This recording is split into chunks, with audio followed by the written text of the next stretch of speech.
मी अभिनेत्री होणार असं एक 30 एक वर्षापूर्वी जेव्हा असं वाटायला लागलं मला, की अरे हे मी करणार आहे. तेव्हा मलाच वाटत होतं हे मी नाही करू शकणार आहे. ओके. आणि हे काय आता थोडे वर्ष करू आपण आणि मग लग्न करू आणि मग जाऊ. पण मला असं वाटतं की मी माझ्या वडिलांना 24 वर्षापूर्वी गमावलं. मी माझ्या वडिलांशिवाय राहू शकते असं मला वाटलंच नव्हतं कधी. आणि मग पुढे अशा अनेक छोट्या-छोट्या जबाबदाऱ्या येत राहतात.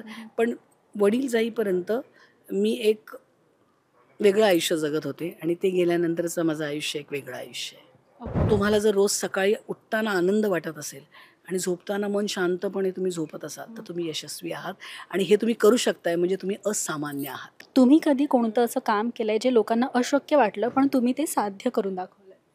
जसं बऱ्याच वेळेस आपल्या आजूबाजूला असतात ना, की तू हे नाही करू शकत, पण मी करून वाटतं मी दाखवलंय. अभिनेत्री होणार किंवा मी अभिनेत्री होणार असं एक 30 एक वर्षापूर्वी जेव्हा असं वाटायला लागलं मला, की अरे हे मी करणार आहे. तेव्हा मलाच वाटत होतं हे मी नाही करू शकणार आहे. ओके. आणि हे काय आता थोडे वर्ष करू आपण आणि मग लग्न करू आणि मग जाऊ. पण आता गेली ऑलमोस्ट 30 वर्ष होतील आणि मी तेच काम करते आणि मी रोज या कामाच्या अधिक अधिक प्रेमात पडते. सो मला असं वाटतं हा मीच माझ्यावर मिळवलेला विजय आहे. वाह! तिसरा प्रश्न, आयुष्यातील अशी गोष्ट जी बाहेरून साधी वाटते पण त्यामागे विलक्षण मेहनत असते. अशी तुमच्या बाबतीत कोणती गोष्ट? मला असं वाटतं की माझ्या वडिलांना 24 वर्षापूर्वी गमावलं. मी माझ्या वडिलांशिवाय राहू शकते असं मला वाटलंच नव्हतं कधी.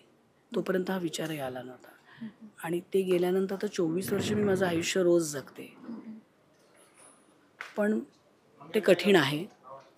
पण आपण जेव्हा जिवंत असतो तेव्हा आपण रोजचा दिवस पार पाडतोच. कारण अधिक वेगवेगळ्या जबाबदाऱ्या असतात.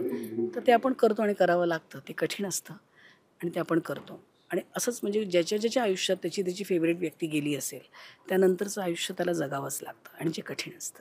खरं. असा कोणता निर्णय तुम्ही घेतलाय जो खूप धाडसी होता पण आयुष्य बदलून गेला? मला असं वाटतं, की मी तो निर्णय घेतला नाही. तो झाला. म्हणजे जेव्हा मी 26-27 वर्षाचे होते, जेव्हा माझे वडील गेले आणि तोपर्यंत मला घर कसं चालवतात, घरात काय करतो आपण, काय काहीही माहिती नव्हतं. आणि त्यानंतर सगळेच निर्णय पुढच्या आयुष्यातले मला घ्यावे लागले. त्यातला सगळ्यात पहिला महत्त्वाचा निर्णय होता माझ्या धाकट्या बहिणीच्या लग्नाचा, जो मला घ्यावा लागला. त्याच्यानंतर माझी आई, तिची जबाबदारी मला असं वाटलं, की जी माझ्यावर आहे. आणि मग पुढे अशा अनेक छोट्या-छोट्या जबाबदाऱ्या येत राहतात. पण वडील जाईपर्यंत मी एक वेगळं आयुष्य जगत होते आणि ते गेल्यानंतरचं माझं आयुष्य एक वेगळं आयुष्य आहे. ओके. तुम्हाला मिळालेलं सर्वात विलक्षण कौतुक कोणतं? आय एम ब्लेस्ड आणि मी नुसती उशी अशी सरकवली ना, तरी कोणतरी येऊन म्हणतं, "अरे वाह! छान सरकवली तुम्ही." माझ्या आजूबाजूला इतकी कमाल माणसं आहेत ना गं, की ती सतत कौतुक करत असतात. मी काहीही कौतुक केलं नसलं तरी.